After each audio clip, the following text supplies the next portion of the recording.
Okay guys, welcome back to my YouTube channel A.Medical Knowledge।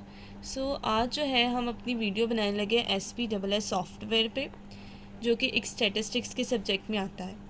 इसके अंदर जो है ये सॉफ्टवेयर इस तरह का दिखता है। सबसे पहले हमारे पास बॉटम पे, लेफ़्ट बॉटम पे डाटा व्यू और फिर वेरिएबल व्यू आता है। अब आप लोगों को स्टेटमेंट को गौर से समझना है ताकि आप डाटा को एनालाइज कर सकें और यहाँ पे जो ये कॉलम्स और रोज़ बने यहाँ अपने डाटा को लिख सकें।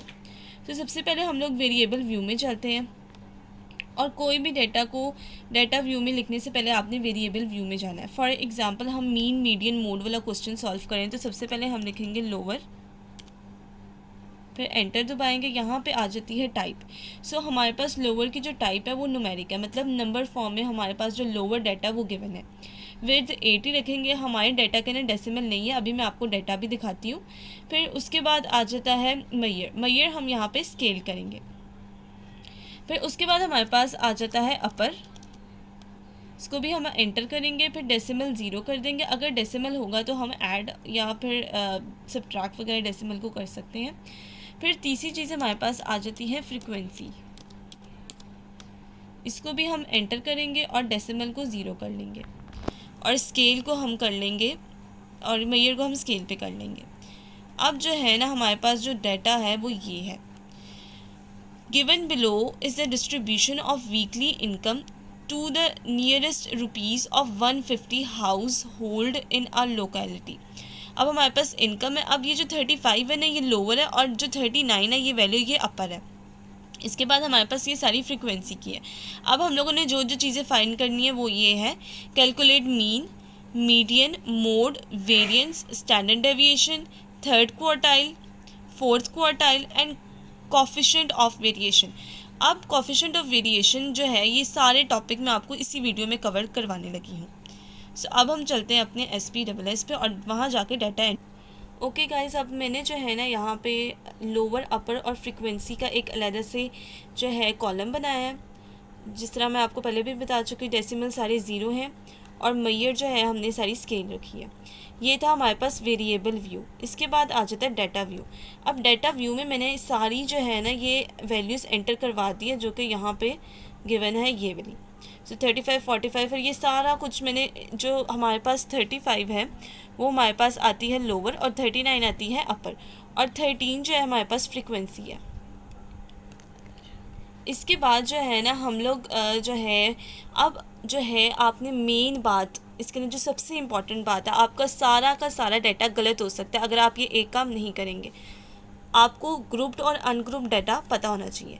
ये जो डाटा है ये ग्रुप डाटा, मैं इस पर शॉर्ट भी बना दूंगी कि क्या ग्रुप डाटा होता है, क्या अनग्रुप्ड डाटा होता है। ये जो है ग्रुप्ड डाटा है क्योंकि यहाँ पे लोअर और अपर जो है वो क्लास गिवन है। हम यहाँ पे सबसे पहले डाटा पे जाएंगे और ये जो लास्ट पे जो है ना वेट केसेस, इसको प्रेस करेंगे। अब यहाँ पे जो है ना हम फ्रीक्वेंसी सिलेक्ट करेंगे, वेट केसेस बाय फ्रीक्वेंसी और ओके कर देंगे। फिर हमारे पास ये खुल जाएगी, इसका हमारा कोई काम नहीं है। अब ये स्टेप बहुत ही ज़्यादा इंपॉर्टेंट था। अगर आप ये स्टेप भूल जाएंगे और आपको अगर ग्रुप डाटा गिवन है तो आपका पूरा का पूरा क्वेश्चन गलत हो सकता है।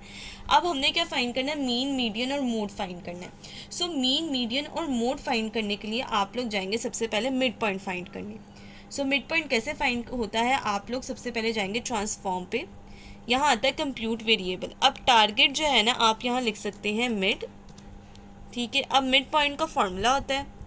यहाँ से हम यही जो कैलकुलेटर इन्होंने दिया हुआ है यहीं को यूज़ करते हैं। लोअर सेलेक्ट करेंगे, सबसे पहले इस एरो के साथ यहाँ लेके जाएंगे, फिर प्लस करेंगे, अपर को सेलेक्ट करेंगे, एरो के साथ यहाँ लेके जाएंगे। अब ये जो है ना आपने याद रखना है, ब्रैकेट से बाहर आना चाहिए ये डिवाइड का साइन, ये डिवाइड का साइन आ जाएगा, इसको डिवाइडेड बाय 2 कर देंगे और यहाँ पे हम कर देंगे ओके। अब ये स्लाइड खुल जाएगी, इसको दोबारा आपने बैक स्पेस कर दिया। अब ये हमारे पास आ गया मिड पॉइंट। वेरिएबल व्यू में जाके देखते हैं, यहाँ मिड पॉइंट का एक कॉलम क्रिएट हो चुका है और डेसिमल हमारे पास नहीं है तो हम डेसिमल 0 कर देते हैं। ये आ गया सारा आपका सिनेरियो। अब आपने फाइंड करना मीन, मीडियन, मोड। अब आप एक क्लिक पे ही सब कुछ फाइंड कर सकते हैं। सबसे पहले आप जाएंगे एनालाइज में, फिर जाएंगे डिस्क्रिप्टिव स्टैटिस्टिक्स में, फिर उसके बाद फ्रीक्वेंसी को सिलेक्ट करेंगे। अब यहाँ पे जो है ना आपने सबसे पहले जो डालना है, यहाँ पे पहले आपने फ्रीक्वेंसी डाली थी, अब यहाँ पे आपने मिड डाल के इसको यहाँ पे आगे पहुँचाना है और स्टैटिस्टिक्स को दबा देना है। स्टैटिस्टिक्स को आप जैसे दबाएंगे तब आपके पास ये आ गया mean, median, mode, standard deviation आपने उन्होंने क्या फाइंड करनी है, वेरिएंस फाइंड करना है, रेंज फाइंड करनी है। अब ये चीज़ें उन्होंने कहा था कि आपने फाइंड करनी है, और क्वार्टाइल भी कहा था फाइंड करने के लिए, ठीक है। कट पॉइंट्स जो है वो 10 है, और परसेंटाइल नहीं कहा था। हम एक बार देख भी लेते हैं वैसे कि परसेंटाइल कहा है या नहीं कहा है। ये देखिए यहाँ पे क्वार्टाइल 3 है, डिसाइल 4 है, कोफिशिएंट ऑफ वेरिएशन का है, परसेंटाइल नहीं कहा। सो हम वापस अपनी ये स्लाइड पे चलते हैं और यहाँ से हम कंटिन्यू कर देते हैं, ठीक है। अब यहाँ पे आ जाएगा ओके। अब हम इस स्क्रीन को बड़ी कर देते हैं और ये हमारे पास आ गई मीन की वैल्यू, ये आ गई मीडियन की, फिर ये मोड की, ये स्टैंडर्ड डेविएशन की, ये वेरिएंस की, और ये आ गई रेंज की वैल्यू, और ये आपके पास सारी आ गई परसेंटाइल्स भी साथ साथ, ठीक है। अब जो है आपका मीन, मीडियन, मोड फाइंड हो चुका है। अब जो वैल्यूज़ रह गई है वो हम देख लेते हैं। हमारे पास जो है मीन, मीडियन, मोड फाइंड हो चुका है, वेरिएंस भी फाइंड हो चुका है, स्टैंडर्ड डेविएशन के भी वहाँ पे। अब थर्ड क्वार्टाइल, फोर्थ डिसाइल और कोफिशिएंट ऑफ वेरिएशन फाइंड करना है। अब थर्ड क्वार्टाइल क्या होता है, ये आपको डाटा गिवन है, यहाँ पे हम जाएंगे।